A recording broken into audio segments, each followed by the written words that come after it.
Good morning, everybody. Welcome to another webinar. Today we are going to be talking with Lostleafmi and Garrett from Scynce LED.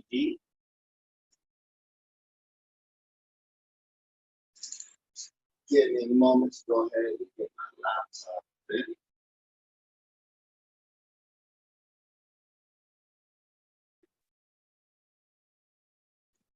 All right.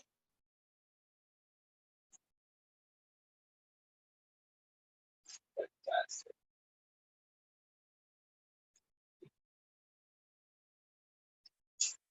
All right. Very nice. Looks like we got all of our panels popping on now. What's up, Stinky? What's up, MX?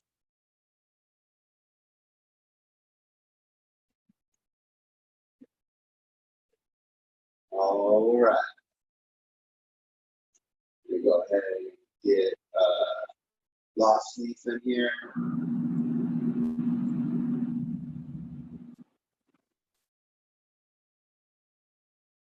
And then I believe Garrett is in here too.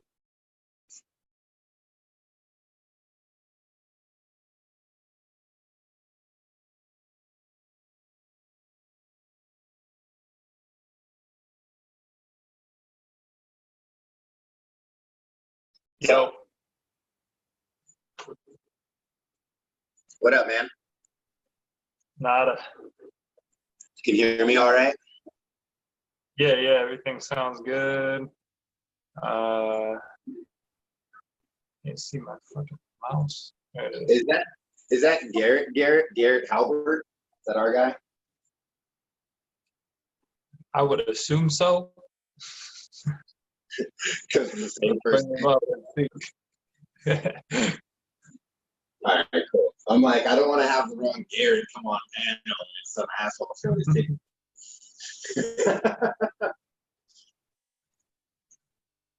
Some HBS fucking lighting company rep or some shit. Something like that, yeah.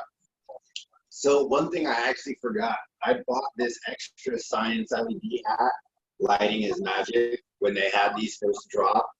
I bought two of them, one for me and one for a giveaway. So I figured today would be the perfect day to do this giveaway. So those of you that stick around until the end of this webinar, we're going to do a giveaway for this. Just be a random number generator. Whoever fucking gets closest is going to get it. Simple as that. So anyways, we'll jump straight into it because I'm pretty sure we all got busy schedules today. Today's webinar is all around lighting.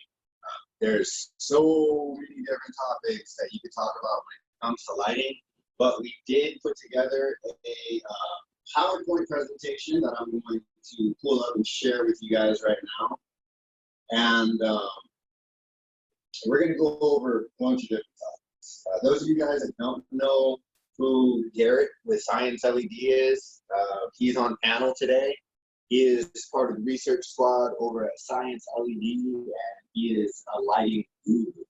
If you guys like what me and Matt have to talk about, you're going to love hearing what he has to say. So, Garrett, I don't know if your mic is on, but if you want to give him a little introduction about yourself, that would be good. I think I made the panelist already. Should be able to talk.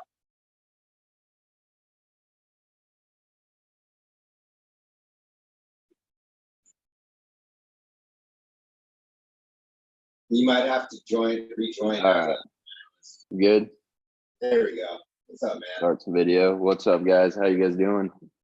Good, man. Thanks for joining us today. Thanks for having me on. Sick to see you guys get this stuff going. It's overdue, man. It's overdue. I think the community needs it. I agree, man. More of these things are starting to pop up, I guess, because everyone's kind of, mass majority's got to stay inside, so might as well start chopping it up and talking the when we can, right? Exactly. So let's see. I think share my screen. So did you want to give them a little bit of info about yourself, your background, your kind of maybe education history on lighting? Yeah, so I've been cultivating for almost 11 years, actually just past 11 years. I spent 6 years in a mass production facility. We were turning 30 pounds a week. That company, it was one of the first companies in Arizona to go on the Canadian Stock Exchange, and they actually sold the company for $795 million. So it was a hell of a ride for a little while. Sean at Science Support was there with me. We worked closely doing that. That's where we linked up, and at there, you know, we were able to maximize our outputs, man. I mean, Matt, I'm sure you know how the game goes. We get to a point where, you know, essentially what you can pull out of 16 square feet or out of 32 square feet, and then the game at that point is just how do we start decreasing the input so that we can save, you know, on the bottom line, get that black line up. And with the grow we were in, we had maximized. We were hitting 6 pounds per 32 square feet with the environment we had. That was really all we could do. So at that point, Fluence and the, you know, Jungle Boys was starting to really work with Fluence, and that whole push was coming alive. And that was where I was like, all right, we had already done some trials with a few, you know, blurple, so to speak, lights. Didn't taste well with us, so we had shaded away from LEDs at that point. We were running full, you know, just single-ended HPS. So that's how dinosaur we were.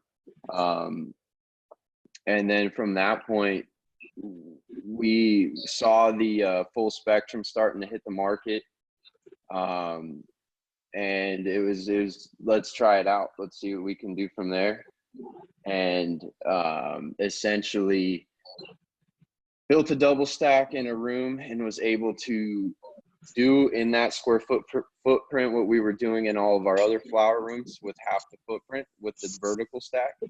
And that made sense to us. I mean, essentially we were able to do the same outputs per square foot with half the, you know, half that real estate space.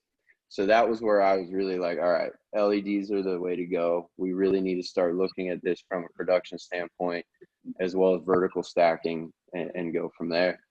While we were building the vertical stack, I met with, you know, we were doing Fluence. We had done Pro Grow Tech, which was where I got my taste in spectrum adjustment. They were the first ones that I had touched base with isolated channels where you can manipulate spectrum.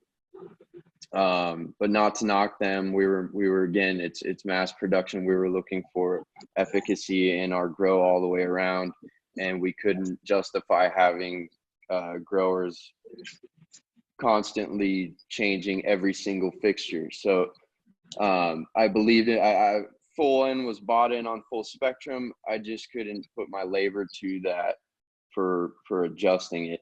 And then Steve came along with Scynce. I met with him. He showed me the app, and I was blown away. It was absolutely crazy what they were able to get across. And from there,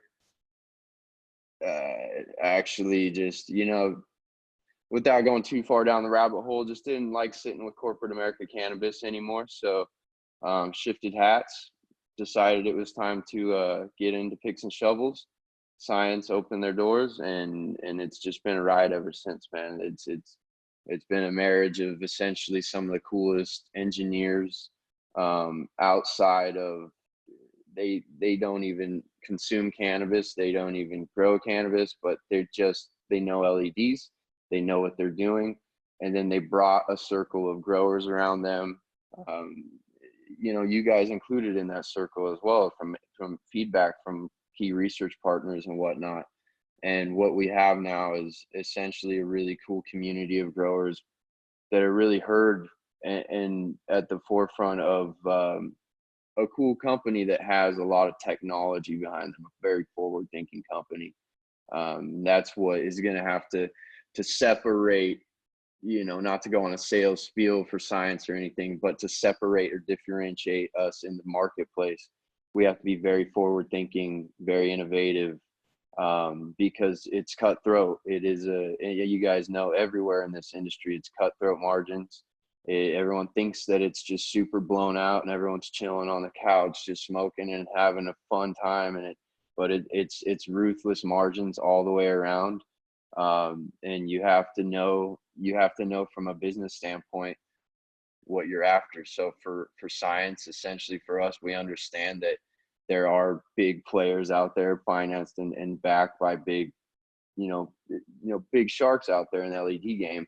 So for us, our focus is teaming with the right growers, doing the right things, and developing products that growers want to see with the technology and the forward thinkingness that comes with just the team that is at Scynce, that comes from an entire background of all sorts of LED manufacturing, from Saturday Night Live sets.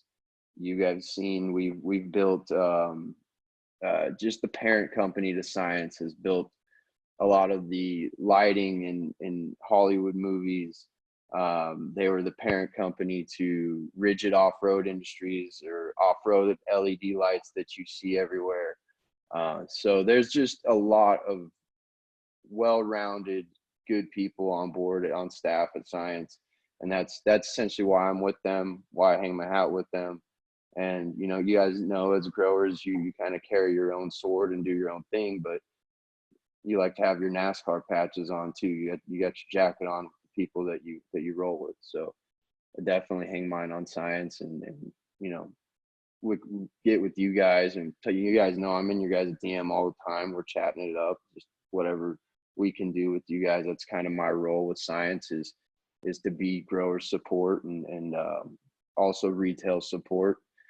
You guys know as well, when you walk into a hydro store, it's very the community. It's still there and alive in some of the hydro stores. So that's kind of where my approach comes from. But yeah, that's all I got from me, man. I know it's a little bit of a spiel, but let's chop into it, man. Again, appreciate you guys having me on, taking time. Yeah, absolutely, man. Well, here it is. I'm going to go ahead and share out my screen with you guys.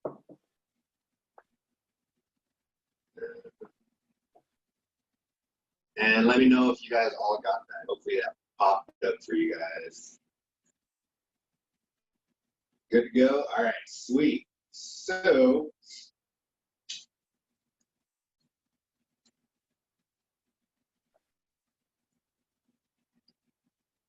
got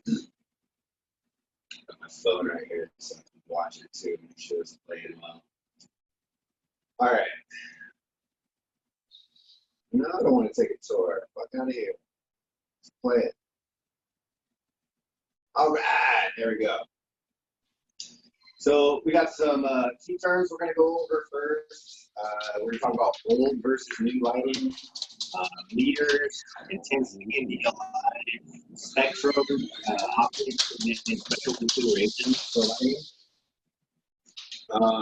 So key terms we got PAR, PPF, PPFD, spectrum, UVA and UVB, Emerson effect, and phytochrome transition period. There's a bunch more that we can throw on there, but just so that we all have the same general understanding of what we're talking about. You guys know what PAR is. PAR is the amount of light that's usable by the plant, right? So PPF, that's the intensity that the light puts out, right? Whereas PPFD is the light at the canopy level, right? So think of it, if you're looking at the light, PPF is your power of the light source, and PPFD is the power of the light once it reaches its destination, right? Spectrum, the spectrum is freaking huge. It's what is it, 380 through 730 that we're working with mostly for UV through deep red. And then Emerson effect is something else to talk about. A lot of people, including myself, when I first started learning about spectrums and lighting, I used to confuse far red deep red, Emerson effect, and phytochrome transition period, right? Because they're all kind of in the same wheelhouse, right? They're next to each other, but they're a little bit different. So we'll touch on all of those things more in depth, but just wanted to bring those to light so you're aware of those. So old lighting versus new lighting. Now, this is something probably Garrett can talk to a little bit better just because he's been in the game longer. When I first started, I did about 3 runs with HPS and MH. And I can tell you just from my research and my experience, super inefficient. The amount of heat that they put out per the amount of light energy that's put out is just not a very good ratio. So you end up having to cool a lot of BTUs of heat. They put out a lot of IR and a lot of the higher orange and red spectrum. So your leaf surface temperatures end up reflecting a lot of that unusable spectrum, which creates a higher surface temperature. The bulbs lose efficiency over time. Within just a matter of 1 to 2 grows, you already start losing efficiency on the bulbs. You have to clean them. Just tons of issues. What else, guys? Just start piling stuff on. Then Ryan Hill says CMH too. So yeah, that is something that we forgot to throw in there. CMH is definitely on the up and coming. I mean, it's been around for a long time, but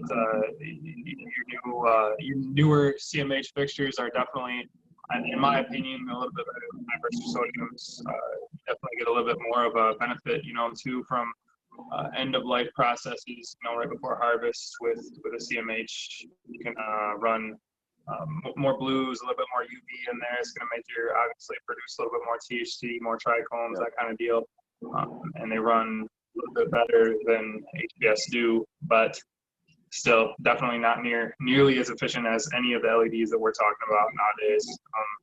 Our LEDs that we're running are 2.4 to all the way up to people are reaching upwards of 2.8 to 3.0 micromoles per joule now, and most of the other technology is sub 2 micromoles per joule. So a lot big difference there in efficiency. Absolutely. We were working with single-ended HBSs and then moved into double-ended deluxes. If I was going to talk about CMHs, I guess if I could dumb it down, the best way is HPS is the way we talk about it at Scynce. Is HPS is kind of like the old tried and true Ford pickup truck. Everyone knows it can get it done. Is it the most efficient thing out there? Do you want to drive across country in one right now? Probably not.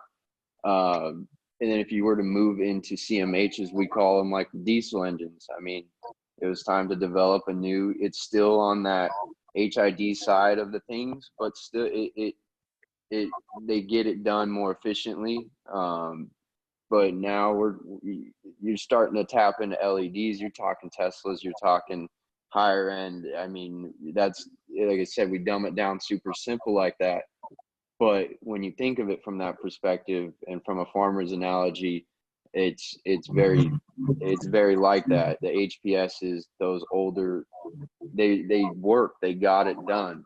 And as we're just finding these efficiencies and moving towards LEDs, in the past, it's been about 5 years that we've seen LEDs really grab hold of the market, and growers, it's a two-party side of things. Growers have to accept it as well. What I think happened in the beginning was, and we'll talk further down in some of these, so I don't want to touch too much on it, but I think a lot of the LED companies that first came into market hit the market with these single targeted spectrum lights, and it put a bad taste in growers' mouths. So growers backed off of LEDs for a few years, and then they moved towards CMHs. It's kind of what the efficiencies drove towards, or the technology drove towards, was still HID. And then, like I said, a few of these big guys came in and started putting some technology to place, and we're seeing full spectrum fixtures put to market. And now that's kind of where we stand now. The LEDs, when they first came to production, didn't sit well with production growers. The understanding of leaf surface temperatures and all that encompasses growing under LEDs wasn't as readily available or as researched as it is now. So it was essentially here very much as you hear on the cheesy sales spiels of, here's a light, plug it in, there's a lot less wattage, but you'll get the same weight. But we're not going to teach you how to drive the NASCAR to get there or anything. It was just, here you go, good luck. And that's what sat dirty in a lot of growers and mass production's mouths for a while with LEDs. And then as these efficiencies, the full spectrums came out, and we were able to put them to play and understand leaf surface temperatures and all of these variables that are at play with growing under LEDs versus HPSs. That's when things really, the scales turned. So that's where we are now, is essentially we as growers have found out how to use LED technology in a growing setting. And that's what's changed the curve for lighting in general. And as far as, I mean, the newer LEDs go too, man, when it comes to just the vast amount of companies that are out there, and we're talking about these companies that have, I like to call people out. This is my thing. I don't like to bullshit when it comes to honesty about those kind of things. When we're talking about, like, at the bottom here, when we're talking about top bin, third-party, sphere tested versus not a questionable bin, questionable diodes, not sure what they're using, it's not been tested. There's so many companies out there that just put on their spec sheet, well, this is 2.8 micromoles per joule. How are we getting that? I don't know. We're not going to tell you what diodes off someone else's spec sheet. We're not going to show you third party. Yeah, nothing, dude. I mean, all of the reputable companies out there actually put out third party sphere testing. Sphere testing is by far the most accurate way to get actual PPFD readings across your canopy. And if you don't have a third party checking it, then who's to say that you're not changing those numbers to be whatever you want them to be? Straight up. Yeah, exactly. Who's to say that you're not changing what a lot of companies will do too that I've seen is they'll dim the fixtures way down, and then they'll run their efficacy off of those readings. And it's like, this is bullshit, man. And there's too many companies out there doing that right now. So it is, man. It's an interesting game. We at Scynce like to. I mean, we don't like to play the efficacy game. We know it's there. It's a number that growers, it's the number game, bro. And but essentially with us, we know we take an efficacy a bit of a hit with the optics, so it's not we're not after that as much as some of the other the competition. But I understand exactly what you're saying. Yeah, I was gonna say we'll even cover that later. There's like trade-offs, right? Yep. Absolutely. So, those optics sell themselves, dude. Those optics sold the whole fucking light for me. I'm not gonna lie. It's just when you start looking into what you're doing with light, that's when it really comes down to. And I learned that at Scynce, dude. I didn't even know that originally. When I walked in, they taught me a lot about light in general, not even light as far as being used for plants, but just light in general and how it's emitted off of fixtures and any fixture. And when you start looking at it, those dudes figured a lot of technology out in their previous ventures that does translate over into our industry straight across the board. Yeah. So our next one is meters. Now, I can only speak to this one so much. I've used 2 meters my whole life. I've used the Trollmaster meter that I have now, which uses Swiss sensors on the inside, according to Trollmaster. I don't know what company that is. It's Swiss. Apparently, if it's overseas, it's better, right? And then the Apogee meters. I've used one of those. And they have several different models. They're kind of the staple in the industry right now for farm meters. The Hydrofarm meter, my boy Dragon House Turps has one, and it's trash. Don't buy it. They absolutely are garbage. Recalibrates it every day, and it's still wrong. So don't buy one of those. I could save you that money right there.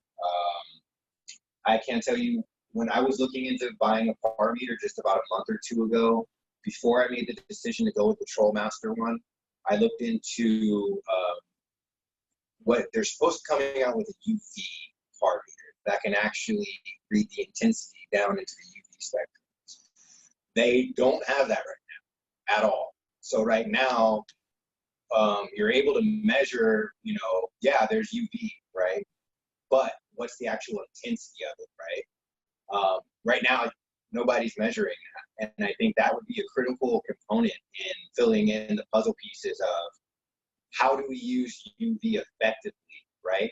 Because, you know, for decades, everybody's like, UV makes it fucking better, blah, blah, blah, you know? And then now we see people like Great White Bud putting out results that show an increase in THC, but a decrease in terpenes, right? And we'll get into our geographic theories later, Garrett, but you know, it's just things like measuring those things and putting quantifiable numbers behind your experiments is what's going to lead to progression. Just flipping a switch on some UV and saying, oh, I have this many watts of UV, that's not sufficient to get you any conclusive data, you know? So for me, I was looking into that meter, but it's just rumored right now. So that's all I have for the meters. Garrett, I'm sure you've used a bunch of these, so drop some bombs on us. Which ones are you using, Matt? And I'll hit you. I'll follow up on that. I don't use shit, dude. I'm not gonna lie. I use fucking Lux Oh, light yeah. meters. There you go. There you go. I translate that shit over. Matt hits us up. I trust you guys. He I've hits had us up and science he's like, fucking- what's the par map? What's the par map at this inches at this intensity? Can you get it for me? For real, but you guys got it for me, so that's what matters, dude. It to me, there's too many meters out there nowadays saying this and saying that, and like I said, I trust sphere readings over anything. So if you guys can give me the readings and I know what my shit's gonna be at, it's gonna be at that level, I'm gonna run it like that. You know, I'm not gonna. There you go. I don't have to adjust my lights being vertically stacked like that, so it's a lot easier. No, and me, there's yeah. When you get to a level like you're at and a few other growers, the PPFD game becomes it's just such a volatile science right now, I guess, so to speak. It's ever changing, and once we add UV in and far red in, and those data points change, and everything just DLI is my favorite number. When that all comes down, we'll talk about that in a bit. When it comes to meters, it's hard. So straight up, all of our data is based off of apogee meters. And the best thing that I can say when it comes to meters is just buy it. You know, TrollMaster, it does seem like they're putting out a good one, but I stand firm behind, when you're gonna get a meter that from a brand, from a company that's just specifically develops meters. The Hydrofarm type situation, I mean, there's a reason why I use Fiskars instead of Hydrofarm scissors too. It's not to knock them, but when you just start smashing out a bunch of products and you're just putting your brand on it, then you guys know quality starts to go all over the place, and you're just providing something to the marketplace. And that's not to knock Hydrofarm, it's a whole different business plan. But I stand firm behind getting with a company that their focus is forward thinking on developing meters for their, whether it be like Hanna or Blue Lab or whatever meter you're working with. TrollMaster, I think they're going to be all right. I think they just do well with inputting data and then putting it back out. So I think the TrollMaster and Apogee is where I'm going to hang my hat right now. I've seen the data on TrollMaster match up pretty well with Apogee. We run Apogee meters, like I said, to test all your par maps, Matt, are coming off Apogee. All the ones that we put out to market are coming off Apogee. We've run Lycor meters right next to the Apogees and within like a 10 ppfd range difference. So like I said, you want to focus if you're gonna monitor your canopy ppfd as a hard data point that you keep in your book. you're going to want to go with a company that just develops and focuses on that specific part. And they did just, I mean, they just released a whole new meter. I mean, so that science is constantly changing. You're going to have to think of that as like cell phones for the next probably few years, man. And they're expensive now, but you got to think as well. I mean, you guys know pH and EC meters were expensive as hell 10 years ago versus today you can get them on Amazon for $50. So it's a science that as more people get into, they want that data, they view it as part of their regiment, part of their system. You'll see meters prices will come down, more affordable solutions to the marketplace, new companies coming in to compete. And that's the way it always goes. But right now I'd hang my hat on either TrolLmaster or Apogee for solid data tracking and putting numbers to the paper. And so one more point to add on top of that is, like you said, Apogee is definitely well renowned, right?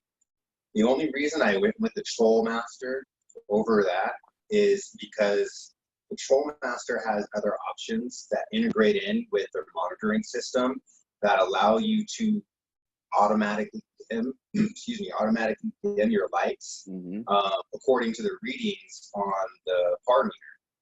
So you set your par meter up in your canopy like I have mine up, and then if you have uniform lighting that's spaced out appropriately, then you just set TrolLmaster to whatever PPF you want to maintain, and it automatically does it for you.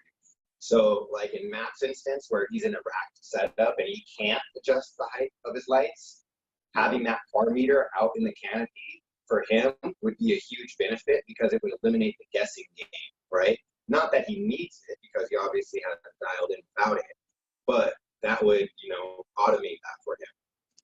And then he could remotely increase his PPFD every day, instead of going in and bumping it up by 5%, and not knowing what that incremental increase is. He could just say increase by 50 PPFD, and it would be more specific. So I went with that option because of those reasons, with the intention of getting a separate Apogee meter later on to be able to verify the TrolLmaster and to be able to walk around to other people's gardens. 100, man. That pretty much nails with completely where I stand on it. The TrolLmaster is very forward thinking in terms of creating an all-inclusive system that you can essentially almost like artificial intelligence for your grow. So that's it's something I can't say we're developing things like that at Scynce, but I can't tell you that it's not stuff that's not thrown around. I mean, I think that it's stuff that if we want to maximize light production, then being able to monitor what's going on and light efficiency and being able to monitor what's going on a continuous basis is going to be essential to the long run game for sure. Yeah. Well, here we are, the big one, intensity and DLI. So I'll let Matt take it. This is his statement. Matt, go ahead. I'm going to take some dabs. All right. So I have been playing with the idea of DLI for a couple of years now, and it wasn't until Scynce released their DLI calculator that I started. Oh, DLI is daily light. It's daily light integral. It's the amount of course of a day. We can take that and figure out. If you guys go to DLI calculator on Scynce's website, it's got a perfect chart right there. It's basically like a VPD chart for light is what I like to call it. And from there, we can see where the point of light saturation is. So our plants do reach a point of light saturation at somewhere around like 35 DLI. So I didn't know anything about this a couple of years ago, and I've been doing a lot of testing, especially when it comes with light intensity and trying to increase terpenes and do all these processes. And I actually realized that during one of my tests, I had dialed down the lights for the last 2 weeks while I was using a photo boost strip build from Green Jeans. And the reason that I did this was because there was a study from Lumitech or something like that. It was one of the LED companies put out a study that basically said that terpenes were affected by red light exposure. It was only within the last 72 hours before harvest, but I kind of took that to heart and I was like, okay, I'm gonna try that. I'm gonna basically just dial back my lights to 50%, and I'm gonna see if that doesn't increase my terpenes. And sure as shit, I got those test results back, and they were literally the best test results that I had ever gotten on those strains. It was literally like some of the strains were 2% higher on the THC, and then I was hitting my max numbers that I had ever hit before on terpenes, and pushing those numbers too, on strains that I've been running for 2-3 years, right? So I was kind of like, damn, okay, that worked. That's exactly what happened, right? So the next time I got in my Raging Kush, I actually put my Raging Kush into flower, mid-flower, and the reason that I did that was because I wanted to be able to dial back those reds entirely, because we got the spectrum control with the Raging Kush. So I dialed back the reds entirely, and I boosted my intensity to try to compensate for that, right? So I ended up at like 95% power. I was running the same amount of ppfd as I was with the reds, without the reds at the end. So I was trying to negate that variable there, the variable of intensity, right? And I got the test results back, and they were the same as what I was getting before. Just kind of, you know, like a little bit lower than that, a little bit lower than what I had gotten before on the test results. And I was baffled, man. I was like, what the fuck is going on here? This is, that was supposed to show me that the terpenes were supposed to be higher on that, but it didn't. And then right after that, Scynce came out with this DLI calculator, and then it all just made sense to me. I was like, okay, so for the last 2 weeks, what I was doing was pulling back that light, and I was making it so I wasn't hitting that point of light saturation. Mm-hmm. So if you're not hitting that point of light saturation, then all of a sudden your plant isn't being forced to uptake all these excess nutrients. Your LEDs push excess nutrient uptake, right? So it's pushing the plant already, and the plant can't process that light anymore at that point. So in those last 2 weeks, when it's super vital to the plants, you can't be pushing that shit over what your plant needs. So that was the experiment that I did. That just basically proved to me that DLI is the way to go. I made a YouTube video on that whole thing, covering that whole thing, and I had a good 5-6 growers that are pretty close to me that ran experiments in their own gardens as well, and literally just were fucking blown away by these results, dude. Like they were getting the same yields. That was one thing that blew everybody's mind, was they were like, okay, I dialed back from 12 hours to light to 10 hours of light, and I'm still getting the same yield, and it's actually better. Like they got better yields from dialing back 2 hours of light, and their quality was way better. Their terpenes were way better. Everything was just better, all the way across. It was fucking crazy. Mr. Green won. He's in chat right now. He's one of the guys that did it. Fucking awesome, dude. So it's just crazy. It just translates right into real world results. And as you guys can see, if you check out the feed of what we got going on out there, the plants have just been praying like a motherfucker every day, just straight up awesome, super happy, super healthy. We've gotten to the point where we're at 80% now on the lights, and I'm not gonna push it any more than that. I'm running 80% on the Raging Kushes. They're 9 to 10 inches away from the plants on some of them. On others, it's more like 12 to 13 inches on our Zookies. But 80% at that close, and We're not getting any light burn or anything like that. No issues. We're running 9 hours of light and 15 hours of darkness now, and I'm keeping that shit till the end of the fucking cycle. And I'm assuming that we're just going to get amazing test results just because what we've seen in the past. So, yeah, that's my spiel on DLI. It's becoming a real thing, man. I mean, it's been a real thing, obviously, but it's becoming more and more known, these concepts that have been used in just agriculture and horticulture in general for years. I think the cannabis industry got stuck, or the cannabis community, probably before the industry took over, the community got stuck in this mindset of more is more is more is more. So more light, more this, more that, more nutrients, more of everything. Essentially, we're going to have more yields all the way across the board. More CalMag. More CalMag, man. 10 mils per gallon. Just dump it in. And here we are today, is like we started this conversation off, is you get to a point where you know what you can hit in a square footage.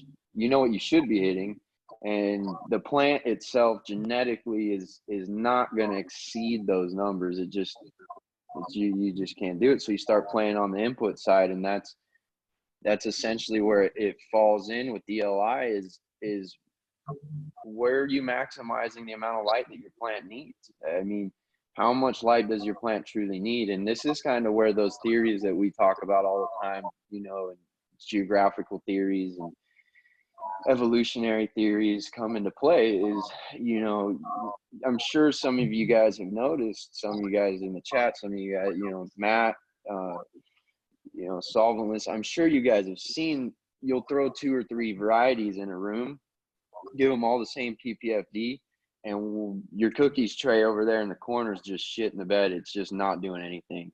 And you sit and you wonder, well, what's the variable here that she doesn't like? She's getting fed the same as everything else. And it's an overlooked variable, because essentially light was always that variable that we said more. We're going to just pump out 1,000 waters, dude. If we can get 1,200 waters in there, we're going to do it. And now we're seeing that varieties of plants, they only want certain amounts, or that saturation point. They want that. That's it. Leave them alone after that. You're going to have hermaphroditic tendencies coming out. You're going to have, you know, foxtailing situations occurring.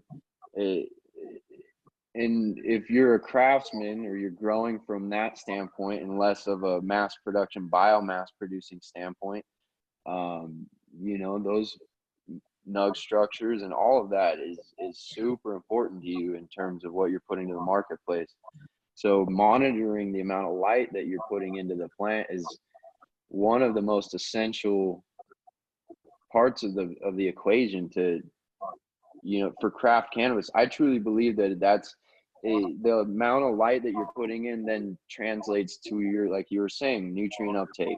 And when you start researching into what nutrients are the foundations for certain processes of the photosynthetic, you know, all of photosynthesis, you can see that micronutrients are being driven extremely hard under LEDs. It's funny to say, but CalMag, but we have seen magnesium increase just absolutely out there. If you ride the VPD curve and you're running a full spectrum fixture, you guys all know your magnesium is through the roof at this point compared to where it was under traditional fixtures. Yeah, you guys can look at my plants for evidence of that. I've been fighting that issue like crazy. And it'll lead to other, we talked about that for a while with you, is then that can then stem into other lockouts because you don't have enough magnesium to then, you know, facilitate nitrogen uptake or chlorophyll production. But what we're seeing, dude, is that magnesium essentially is one of those elements that's the foundation to secondary metabolite production. And so all of these things are starting to be, it's all making sense from a data perspective. So you see that, like, terpenes, the foundation is magnesium ions. I'll send you guys an article with all that.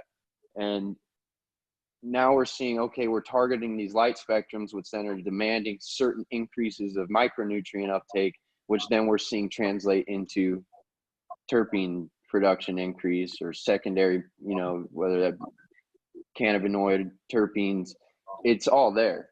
And it was, I think it was a maximum yield article. It's a good read. When you read it, it really kind of puts all of what we're talking to a very in-depth science perspective. It's out there, man. And it comes to with DLI, that's where we're going to start seeing, you can shave back that time. You can increase certain times. That's where, you know, Matt is a great example. He shows it a lot in veg. I think a lot of people run into light saturation point quicker in veg than they do in flower. I mean, we've been cranking light on our veg for years that we probably didn't even need to. And that's when you walk into your rooms, you'll see your plants are just kind of drooping down. They don't look, you've essentially just overpowered them for the day. They're ready for night time, man. And so that's it. We saw it in the mass production when we were tinkering around with just going down from 1,000 watt to 600 watt in the last 2 weeks. We would see the same output in biomass. So we were working with extractors. So those numbers were crucial for us, with biomass, the secondaries, and then what was being released into, you know, final extraction numbers. We saw the biomass numbers stay the same. It was literally an increase in secondaries. And we were just taking down the 600 watts. And in that article, I'll shoot you guys, or I'll try to post it in this comment section. They talk about even certain spectrum of light degrading terpene, you know, volatile terpenes actually being degraded by 660 nanometers in that time frame that you're talking about, Matt. So all these things and theories that we've just been throwing around as growers for the past few years are now actually starting to be backed by science. It's all starting to make sense now. They're not actually just theories, but they're translating. The data points are there for us. So look up DLI, guys. I mean, 40 is usually your saturation point. Some varieties can go higher. You can get them into the 50s. And that all is, you know, we could touch on it later, but that's all based on evolution, genetics, where they evolved, what's in their lineages. It becomes a web we weave type deal with that one. So MX said something about outdoors as well, getting up to 60 micromoles, Yep. asking about terpenes as well. And what I would have to say to that is, outside, you think about it, I mean, in the springtime, you're not getting very as much intense light. So what we're talking about with DLI matches up. You know, I mean, you're obviously getting longer days, but it's not as intense of light. Midsummer, you know, we get to the point where our light is at its peak of intensity. This is the same exact thing that we're simulating in our gardens. But towards the end, you think about it, you're getting 60 micromoles, but in fall, is it ever really, are you ever hitting those numbers at peak intensity all the time at the end of fall? Most of the time, I mean, like, I guess geographically it's different, but over here, we tend to get a little bit less light towards the end of the cycle, you know? And then also, terpenes, I feel like outside are a little bit more affected by, if you have, we already know that terpenes are greatly affected by bugs. If there's a bug on your plant and it bites your plant, or you have some sort of exposure to outdoor pests, even if it's just one or two, it sends a signal to the plant to trigger more terpenes. So that's one big thing that I think that affects terpenes outdoors.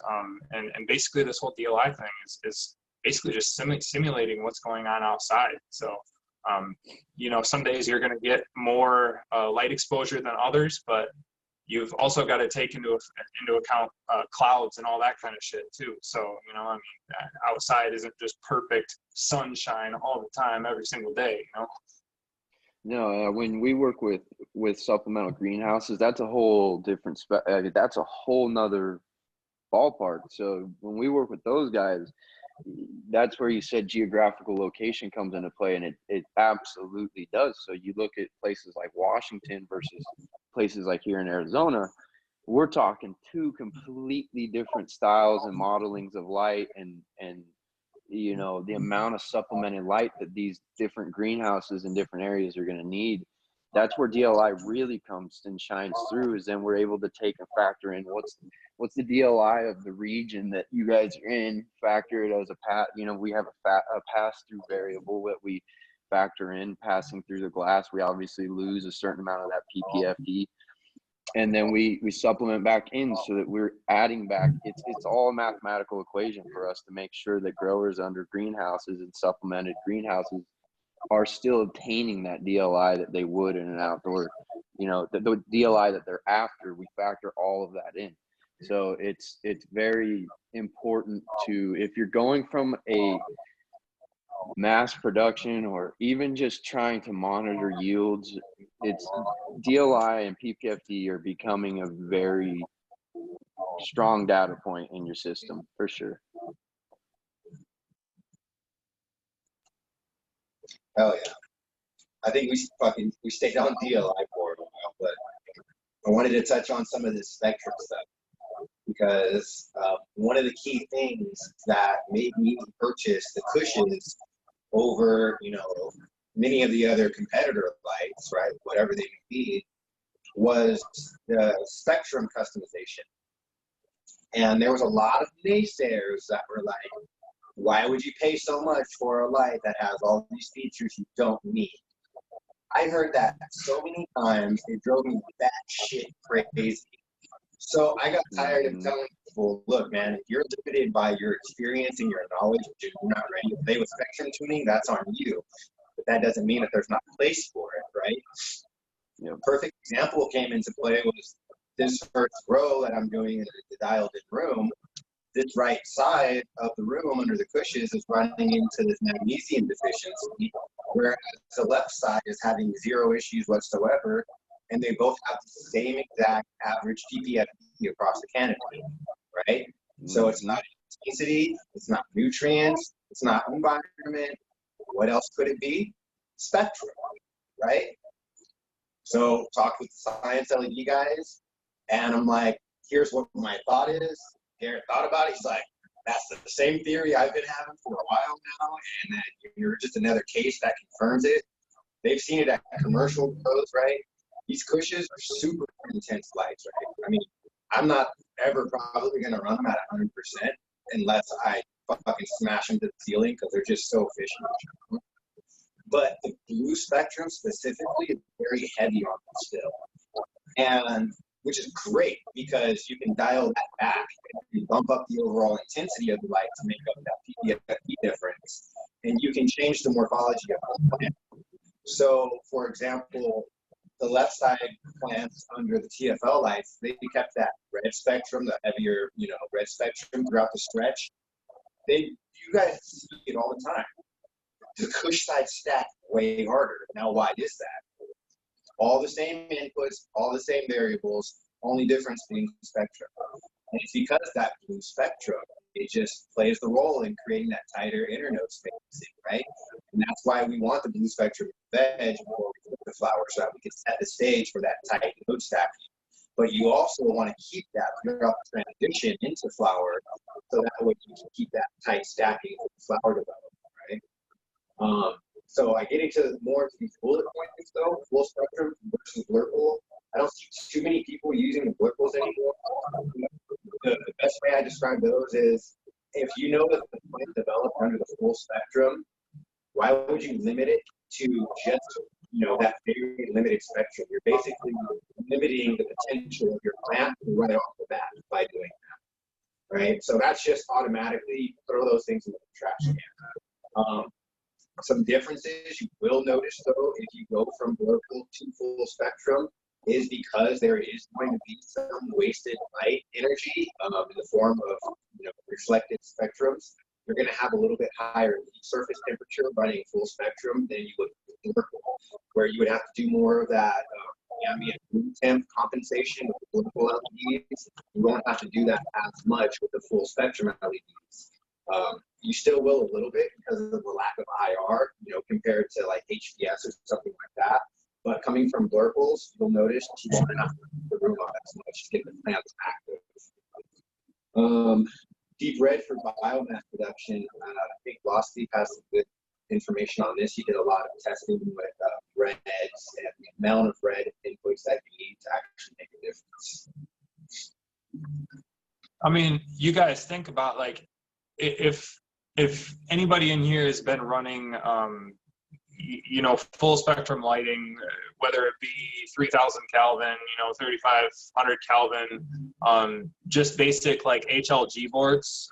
Back when I was running, doing DIY all the time, I started off with Photon Phantom, who fell off the face of the earth. But anyways, I started with Photon Phantom and moved, which was 2700K with some 660. And then I moved to HLGs without any 660. And I did notice a significant difference. I noticed that even though I was getting more light out of the HLGs and I was getting a better quality of light out of the HLGs, without that 660, it wasn't producing as much biomass. And I think that if any of you guys in here have been growing for a while and can see that, if you don't have that 660, it definitely makes a difference in flower. It makes a big difference in biomass production. So yeah, that's just something that's kind of come out over the years that we figured out. You know, I mean, we went from most people started off LEDs in full spectrum with cobs. You know, so started off with cobs, and people killed it with cobs. I mean, fucking Wolverine still crushes it with cobs, but you add in that 660 and you're gonna get some extra flower, man. It just is what it is. It's what people have seen over time. So. And then yeah, I can speak to the blues too, man. Obviously going from veg into flower, it's a huge difference. I mean, if you don't have that 6500 Kelvin or 470 nanometer, whatever you want to call it, if you don't have those blues, you are definitely not going to be stacking nearly as hard. And in flower, it's much harder to keep up with. If you guys have seen, I mean, go check out fucking Solventless's grow, dude. That the TFL lighting next to the cushes, I'm sorry, but there is no comparison. The cushes are so much thicker. It's absolutely insane to me. It's cool because you can actually see it side by side and be like, all right, well, what's the difference here? Clearly, I mean, it could be a combination of the optics as well. I mean, obviously, you're getting light from all angles rather than you got that orb where the optics come in. But I'm a firm believer in the blues, man. I'm a firm believer in stacking. I'm a firm believer in the end of life processes. Same exact thing how I was talking about earlier with the CMHs. It's the same exact thing. It's not UVA per se, but I believe that the spectrum, the 6500 Kelvin can play some of the same roles when it comes to those end of life processes and triggering more THC, more trichomes, that kind of shit.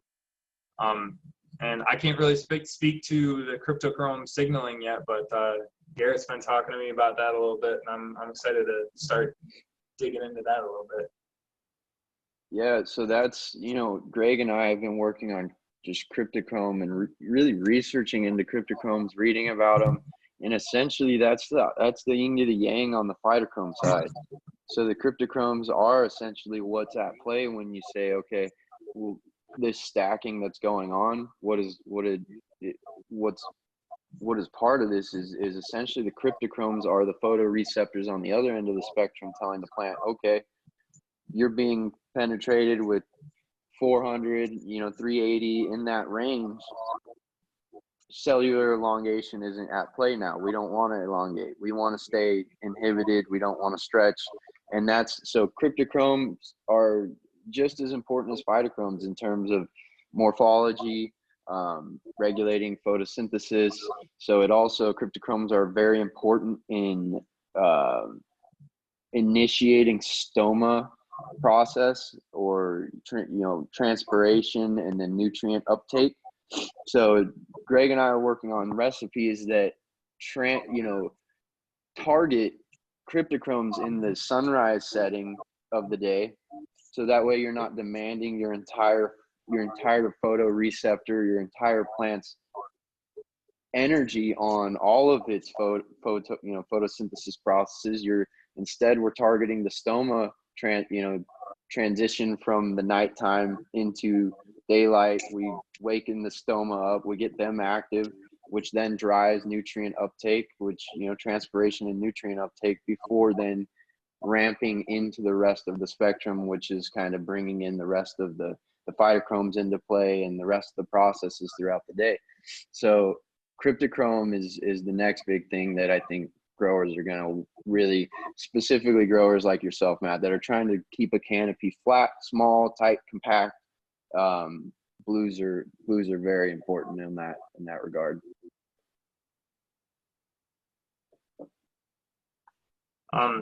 Getting into the reds too. Reds are one of the things that I focused like the majority of my time on, to be honest, because the two processes that we can achieve with the reds, aside from the penetration, we're talking here reds with penetration on the slideshow there. Reds are great for penetration. I mean, and especially when coupled with the optics that we have on the Scynce, the 120-degree optics. We got light coming in from all angles, and not only do we have that, I do a pluck or a leaf strip, as you guys have seen if you guys have seen the Instagram. I'm doing a pluck today, did a pluck yesterday, which is like a full leaf strip, take off all the leaves at like day 21. This makes it so that all of that light can get into the canopy at all levels. And then we also have the reds penetrating into the canopy as well. So we're just getting top to bottom nug. Like that's all I want. I don't want larf. It's stupid. There's no point in growing larf, right? So you got that, and then also with the reds, you can do you can trigger Emerson effects, which we were talking a little bit about earlier. We'll get into that.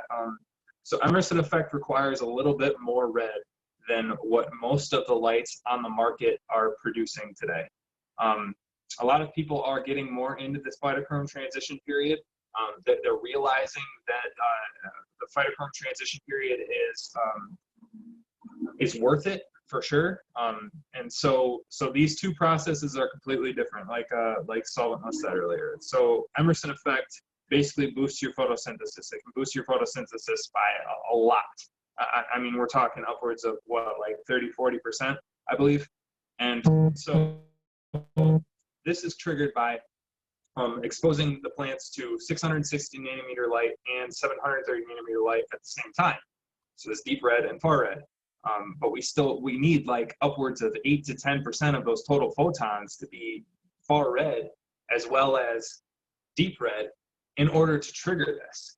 So when we do this, though, I mean, you're talking photosynthesis drives everything in a plant. I mean, you're talking biomass production, you're talking trichomes, you're talking terpenes, you're talking absolutely every single one of these processes is on overdrive because of this Emerson effect. And as I believe, the Dragon Alpha is the only light that's going to be on the market that's going to actually be able to trigger that so far. So we see more companies getting into phytochrome transition period and starting to try to initiate that. And phytochrome transition period is where we put the plants to sleep.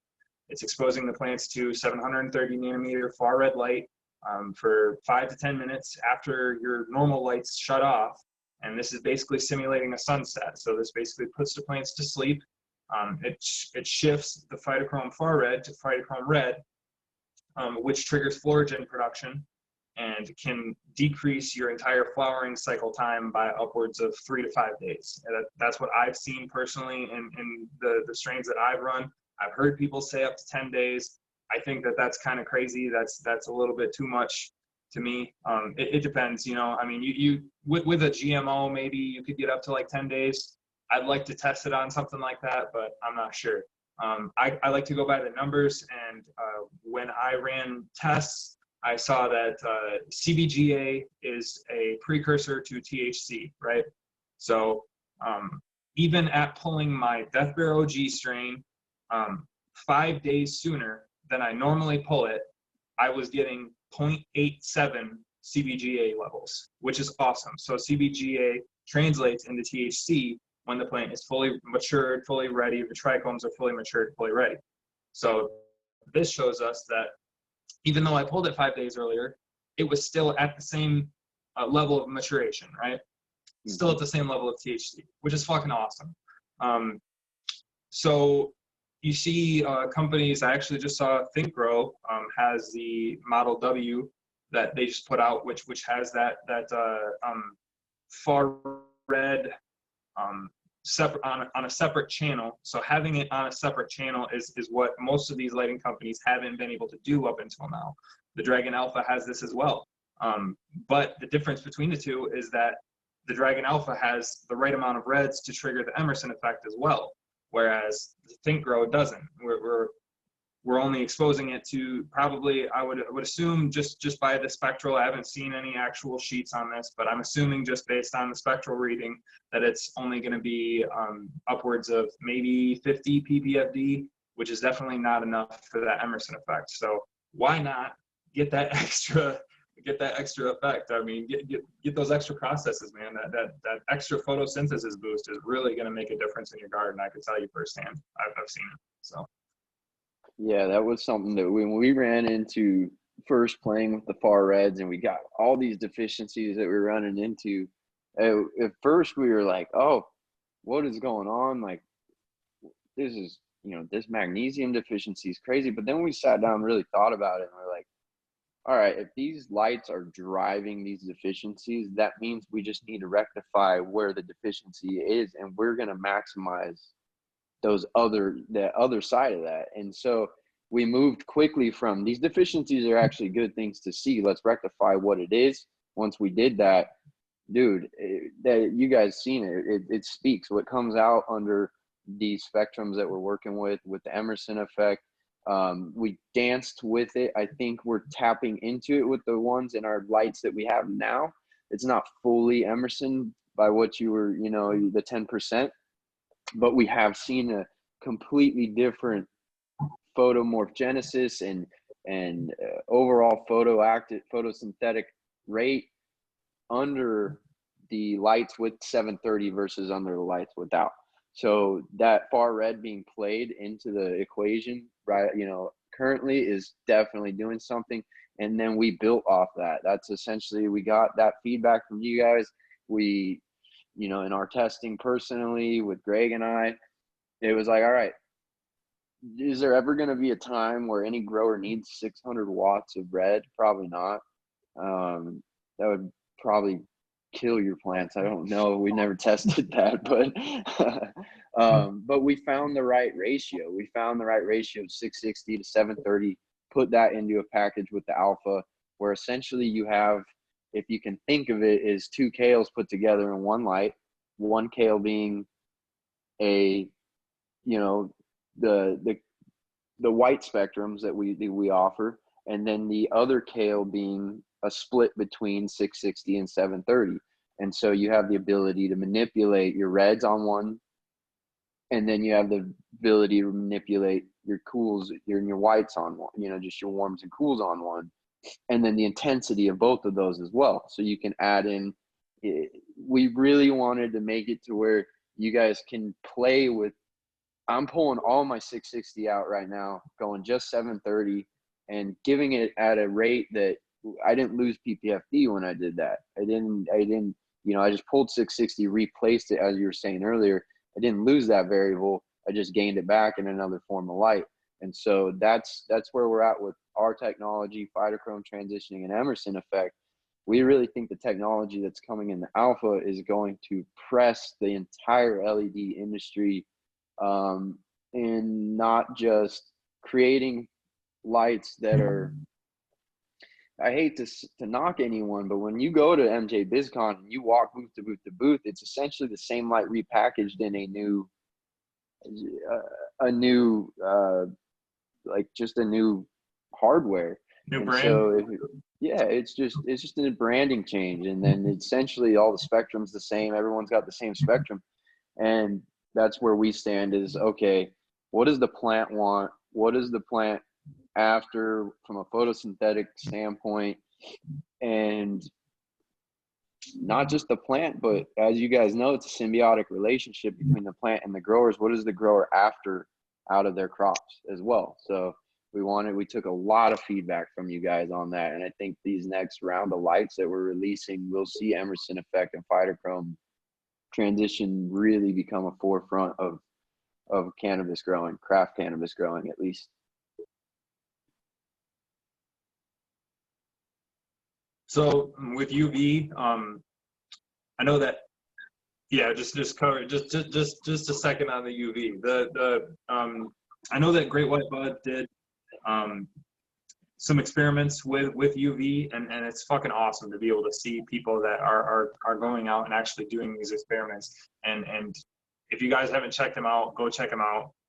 He's about to have 2 rooms that he's going to be able to run side by side, and he's going to be able to only change, you know, 1 variable at a time. So we're going to be able to really nail down, okay, is this affecting the terpenes? Is it really driving that THC production? UVA versus UVB. I mean, like, if you guys are going to try to tap into UV a little bit, I think it is a good idea. You know, you just got to do a little bit of research and figure out, make sure that you actually know what you're doing with it, because if you tap into UVB, you can really start fucking with the RNA strings in plants and really start messing the plants up if you don't do it right. That's where we were talking about exposure earlier. You don't want to just like blast them with that UV. We saw a grow mouse who fucking praised him for coming back on live yesterday. If anybody didn't catch that, it was fucking cool to be able to hear from him. But he back in the day ran a test, I believe it was a UVB as well, where he ended up having somewhat of an issue with like seed pockets forming in the last little bit of his grow. Yep. And it was because of the excess UV exposure. So yeah, and then lastly, UVC for sterilization. We use UVC for sterilization. It's amazing. It's a really good tool, but you got to be really careful with it, and don't the lights.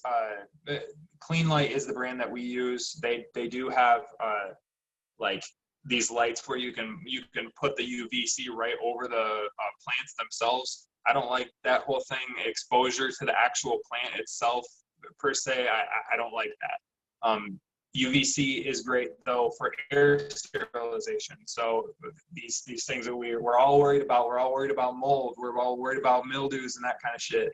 Get some UVC in your room, man. Put it up in a filter. If you can't put it into like a ducting system or whatever, then buy one of these small units where it'll pull that air up into it, sterilize the air, push it out the top, and it's a great tool. So yeah, UV it's something that hasn't been touched on a whole lot, and it's something that we have to research.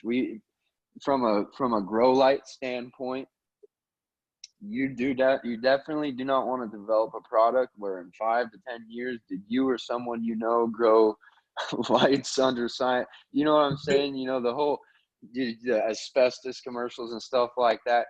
UV, as you're saying, the RNA manipulation within plants, it also affects us. So as we move into UV and looking at that, there are certain trade-offs. I'm not going to discredit by any means, but I think we just have to look all inclusively from what's the cost trade-off from a grow light production standpoint to passing it on to consumers. Is it viable?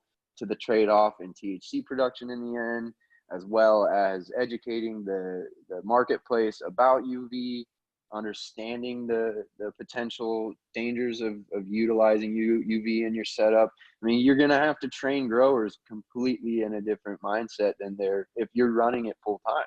They are going to need to know and be conscious of what spectrum they're under. They're being exposed to some harsh levels. Not to say that you can't do some cool things with it. It's the side of the spectrum that you better figure out the rest of the spectrum first before you start tapping into UV, you know what I mean? Yeah, I agree with all of that.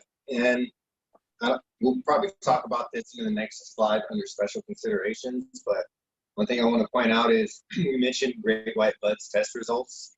That was done with one strain, right, in one room from one gardener, that is not to be taken as, you know, solid data that should be representative of what should happen in everybody's garden. Because like we talked about, where these plants evolved, where their historical lineage comes from is going to play a role in how they react to the inputs that you provide, UV being one of those inputs, right? So, you know, it also, just because they evolved with something doesn't mean that you can't make a change to it and see, you know, another good response, right? So, you know, that's, you know, where you have to test the same strain in, you know, in a non-UV and a UV environment, and then test another strain that's from the same geographic region, right? You know, with its lineage, see if it has the same responses, and maybe test something from a completely different region and environment, and then, you know, compare those results, and then maybe we'll start getting a broader, you know, idea of what's going on. But don't by any means just go out and think, oh, because great white bud got 1% higher THC and, you know, a little bit less terpenes, that's what's going to happen here. So I'm going to base my decisions off of that. Be open-minded and know that there's still a shit ton of data that needs to be gathered. Yeah, that's a really good point, man. So, okay. Yeah, you guys, I mean, that's the basis of all science. I mean, we could take Great White's data, but essentially he would need to have it replicated by someone else with a very similar, I mean, almost identical. Essentially, you'd have to take Great White out of the equation, put a different grower in his entire setup, and if they can replicate it, then we've got some science to look at that point. And then from there you build on and pass it to. But you know, when you guys are, it's really hard to take, you know, Lostleaf's results and compare them to Garrett's results, and then go and compare them to Solventless results in these types of scenarios, because there's just so many variables at play. It's my best recommendation to all that is just, you as a grower develop a relationship with the varieties that you're working with, and understanding what they can do from a genetic standpoint, and maximizing their potential. Optics, this is the one that I think got both me and Matt hook, line, and sinker. So I don't know if you guys can even see me, or you can see. Let me see. You guys see me now? You guys can see me now. All right.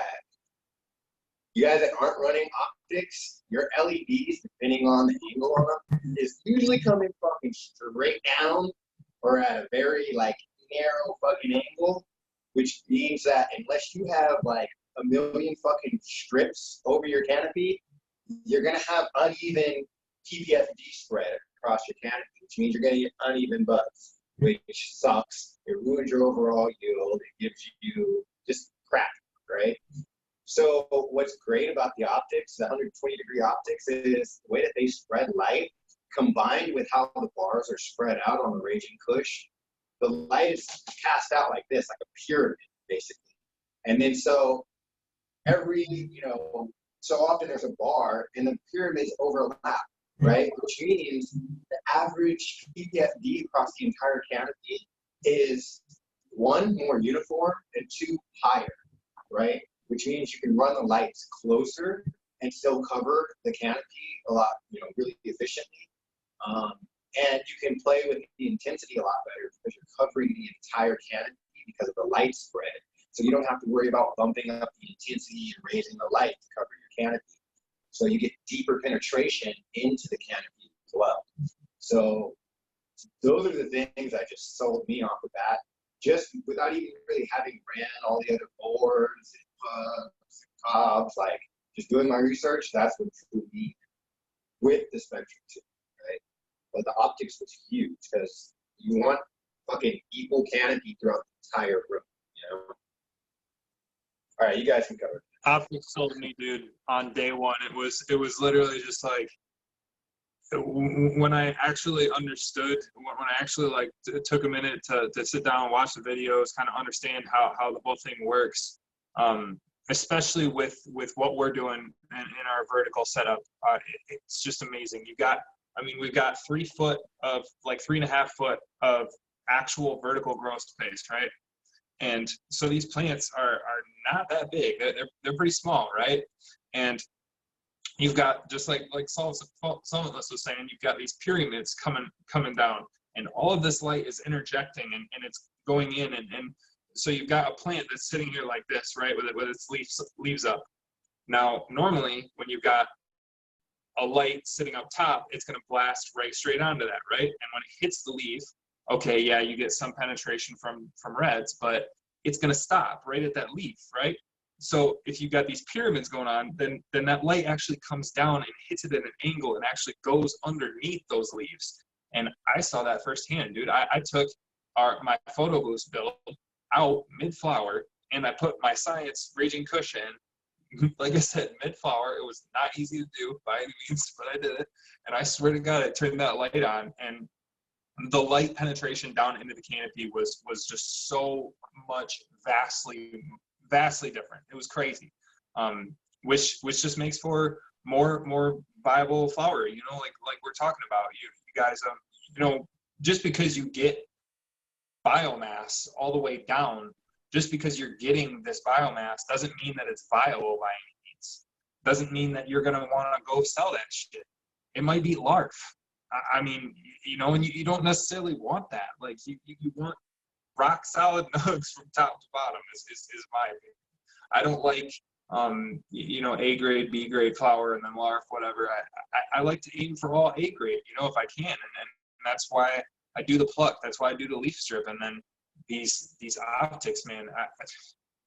You guys watch the bottom sides of in between my tables this run are going to be fucking ridiculous. Like the lowers are just going to be just like as big as the tops. I swear to God, it's going to be nuts. So optics are amazing. Yes, they do hurt the efficiency a little bit, and a lot of people get stuck on that.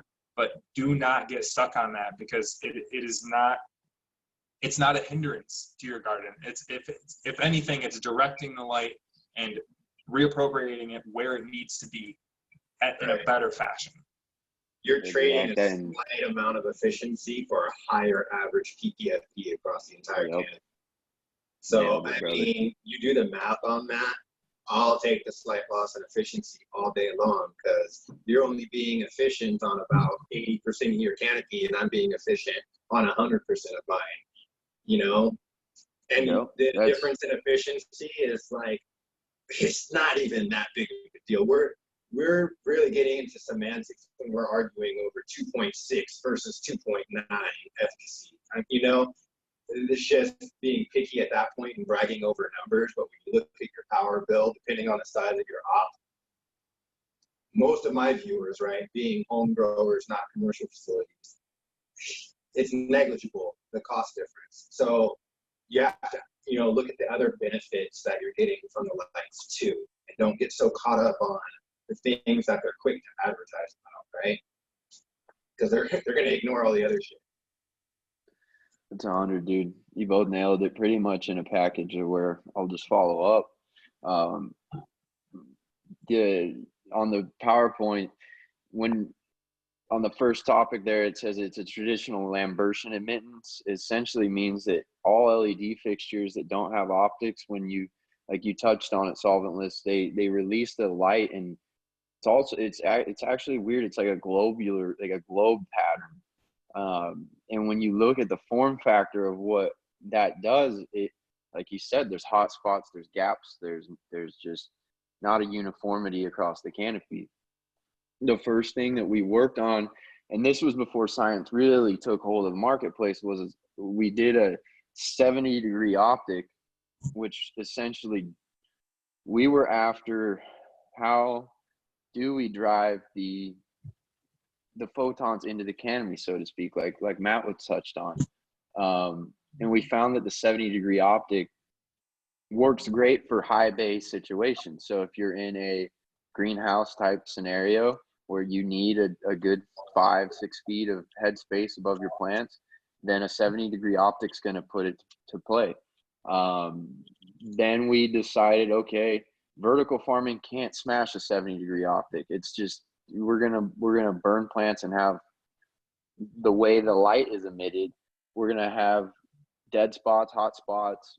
So we needed to develop an optic that could cast that light, like, you know, at an obtuse angle, at a much wider angle than that 70 degree.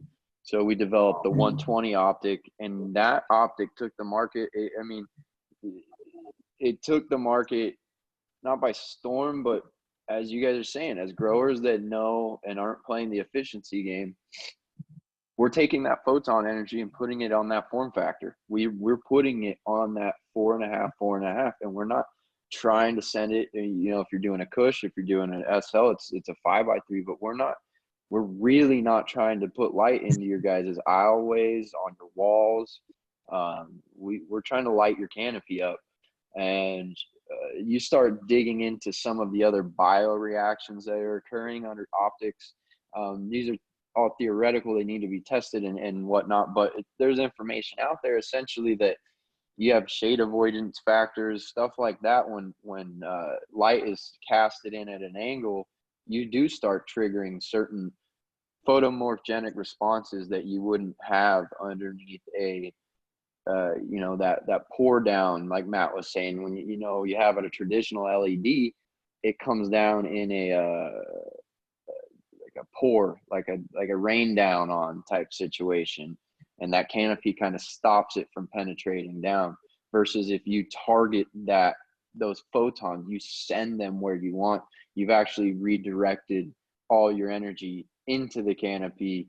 And as he was saying, you may pass one leaf, but then hit down into your sub canopy. So optics are real, man. It's something that we believe in. We hang our hat on. It wasn't the first thing that sold me on Scynce and brought me on the team. It was actually spectrum adjustment. But then when the team started teaching me about the just what optics and efficiency and all of that is what we're doing with light and how we can actually handle light, dude, it was like, oh my gosh, this is like, you know, this is like putting a silencer on a sniper, dude. Holy cow, like straight up. This is literally, you've already developed a light that's lethal. Now we can take that and really put that power where we want now. And building off that, the new Alpha line, it has a new optic that we developed. It's a hybrid of the two. So our engineers were able to take a 120 cast footprint, but then still channel some of that energy downwards so that you still have an emittance at 120 for the spread on the form factor, but you get a higher hanging height. So that's something that a lot of LED guys off is, I don't want to deal with lights that are 18 inches above my plant. I'd rather have them in the traditional 3-4 feet or however above my plant. So we're listening, we're hearing what growers want, and then we're putting our engineers to the table to develop solutions to those problems. And that's essentially with optics where we sit, man.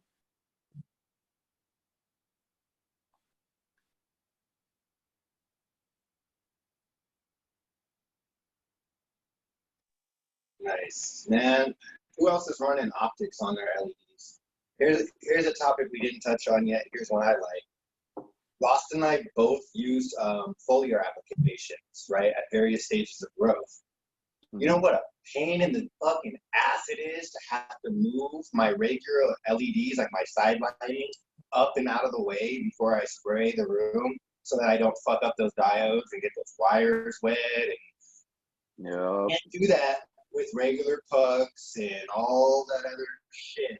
That most of the DIY stuff, and a lot of people are like, well, I spend that much on a light, you just DIY. Here's why you don't DIY. Are you going to DIY that IPv6 waterproof rating where you can turn the fucking light on with it in a pool with you're standing next to it? You know what I'm saying? Like, and people are like, well, that's great for pool lighting, and they joke. But then when it comes to practical things like applying a foliar application, and you have to cover up all your lights, or it takes you forever because you can't just get in there and spray.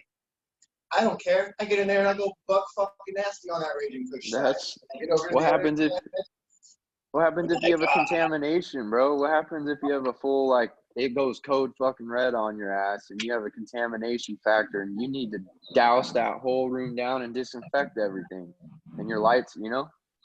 There you go. Now you can procure your entire lights. You know, you can run your zero tol on your lights. You can clean everything. And those are that's that grower mentality come to play. Even just in between, even if it's not even sterilizing, right? Even a more common issue a lot of people run into because they don't run proper, water filtration systems is the CalMag deposits that they get in their humidifiers, right? That are getting put out into their room. I can't tell you how bad my LEDs and everything else recovered from previous grows. If you don't think that's affecting your LEDs and your diodes and covering those and fucking up their efficiency and their output, you are sadly mistaken. So to be able to just, go by and spray some vinegar water solution and follow up with a rag and be done with it, that's money. And, you're going to be sitting there with a Q-tip for 5 days cleaning your shit, That's not cool. I also have another issue with that is with us being vertically stacked. I mean, you got a table that you're catching all of your runoff with sitting above your fucking light. What happens if something happens and that water goes straight onto your light? Kaput's done, Over, man. So it's nice to be able to have that protection. So and that's that forward thinking. It's actually two way. It's that old school off-road industry that science came from, grassroots. And then it's the growers, because we sat down with them and told them all these scenarios that could occur in a grow. And it's like, all right, we do need to make these actually, they waterproof. They need to be able to withstand it. Full decontam, wipe down, whatever the situation may be. Very important, man.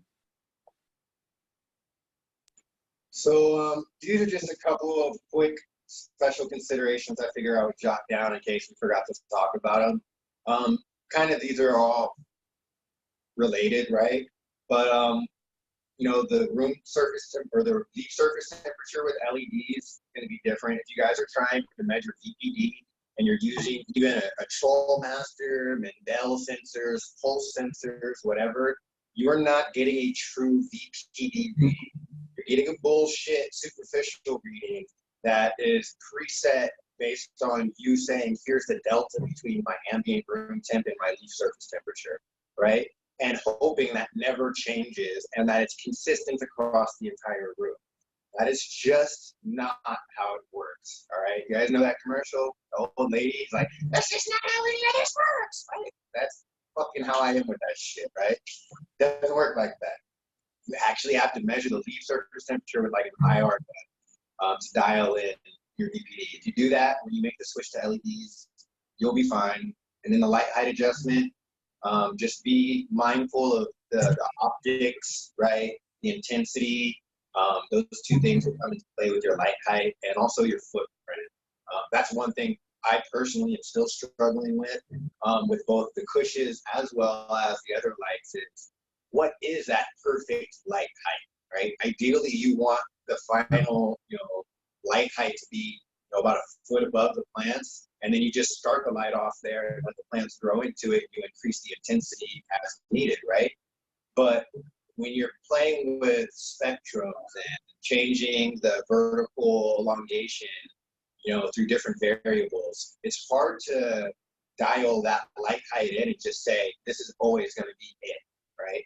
So you just have to be mindful of all the different factors that you're putting into your grow and adapt accordingly, right? That's why you have to be in the room, be right there, present, not just set and forget it, especially when you're changing. No doubt. And I got some patron shout outs, man. So big time, Matt put together some documents, like a bunch of fucking documents, and you guys showed him a lot of love and support on those, and they're fucking chock full of information. So if you didn't, I don't know why you're not checking them out. It's got like pretty much everything we talked about today, but written down with some sources and citations, I believe, too. So check that out first and foremost. And then second, I started up my Patreon a long time ago, but never really put any effort into it. Recently I did, and you guys stepped up big time to support. And that helps tremendously because this webinar is not free. And as it continues to grow, it's only going to get more expensive to host. It's going to enable us to bring in more sponsors, more giveaways, and fun shit like that. And also clean up the format, get better mics, cams, shit like that. So I appreciate all the patrons, no matter what level you're at. Thank you very, very much. And with that said, let's do this giveaway. And as I pull up the random number generator, if you guys have any, final thoughts you want to talk about, go for it. And I'll pull that up. You guys throw in your numbers. I think we got how many participants in here? 27. All right. 27. So let's do between 1 and 5,000. All right. Between 1 and 5,000, you get one guess. Don't be changing your mind. No, none of that crap. And and we'll answer some Q&A, and then when we're done with Q&A, we'll go ahead and raffle this off. All right. We did have a couple questions. I'm not sure if you saw it, Garrett. Connor already took off, but he asked what brought you into that mass production company. Did you apply, or did they reach out to you? I actually applied to them. It was back when Arizona was super fresh, green behind the ears in terms of mass production. I was already 5 years in, you guys know, going rogue anyways. So I was just coming fresh out of college, and I didn't want to go work for a damn bank. So it was just, here we go. Hit them up. They took me in, and that was where I was really able to really understand this from a business standpoint, not just a growing in my 5x5 tent, having fun, but actually make sense of all of this. And then Manny asked about, what would be the appropriate wattage per square foot to hit DLI. Somebody answered in the chat pretty well, but I'm not sure if you wanted to touch on that. It's kind of I think he said in there, is it a moot point nowadays? It's not a moot point from the input standpoint. Usually we aim to target grows around 38 point, I think it's 37.5 or 38 watts per square foot is what will translate to a 1050 average PPFD or lights at 100%. So that's going to change depending on the lighting situation, depending on the company, stuff like that. So it's a variable. It's definitely something that you could use to base some lighting off of, but it's not one that we like to push the form factor more so, the PPFD spread of the entire form factor, but it definitely is a viable number to look into.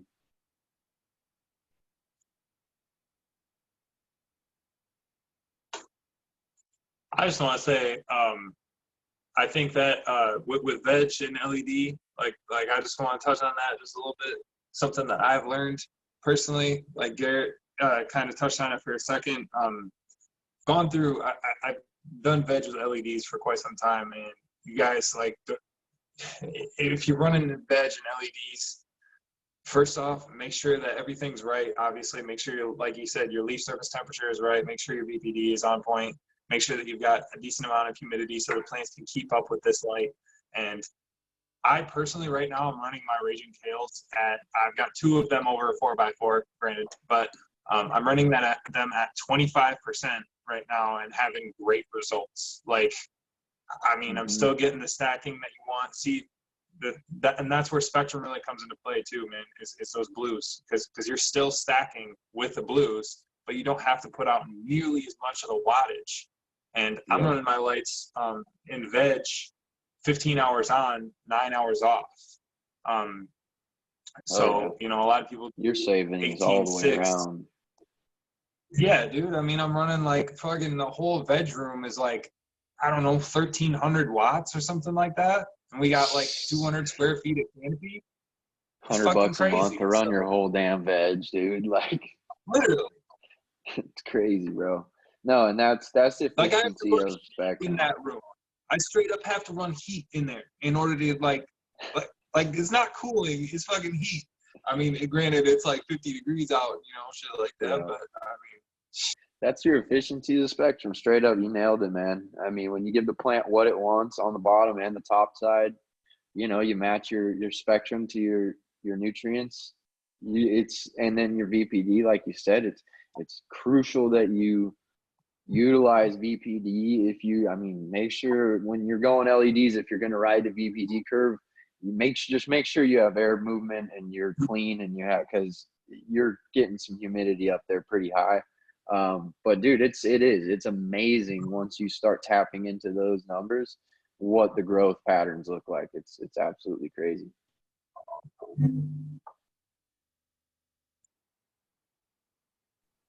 All right, I hope you guys got your numbers in. If you didn't, you have until right now. Yeah, that's it. Okay. So I'm gonna eat this 5 times. All right. On the 5th time, that's the number we're going with.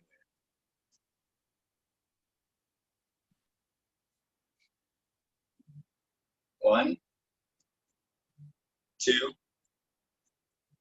3, 4, 5. 44, 59. 44, 59. Who has it? Who's the winner? I'm gonna throw a bunch Moto of G. Who got? Moto G, it looks like.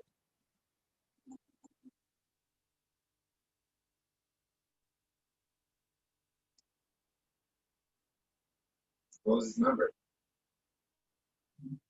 4201. 4201. Oh, yeah, that's the winner right there. Facts. Look at Vape. Vape comes speak on the screen. Look at him. That's what happens. All right, man. So I got this brand new Scynce LED hat for you.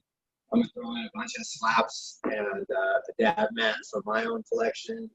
And I don't know. I'll see what else I got laying around. I got a bunch of stuff I need to give away, so I'll put some stuff in there. And yeah, you guys stay tuned. We're gonna have next conversation will probably be on nutrients. That's another hot topic.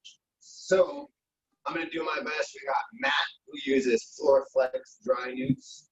I've used a shit ton of different things, but right now I'm using the Athena AG blended line just because it was more convenient for me. But I'll be going to their Pro line, which is their salt-based after this grow with Dosatron.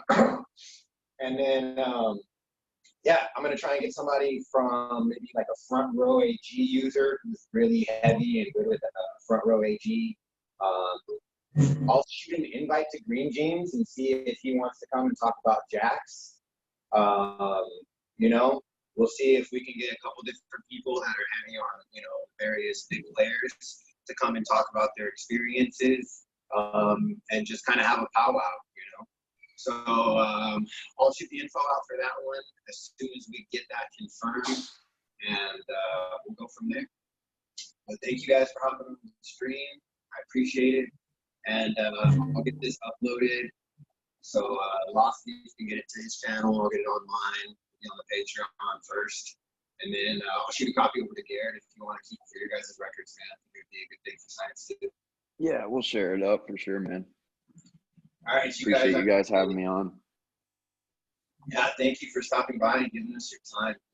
Definitely. No problem, man. Absolutely. You guys know that anything I can do to help you guys out, that's what we're here for.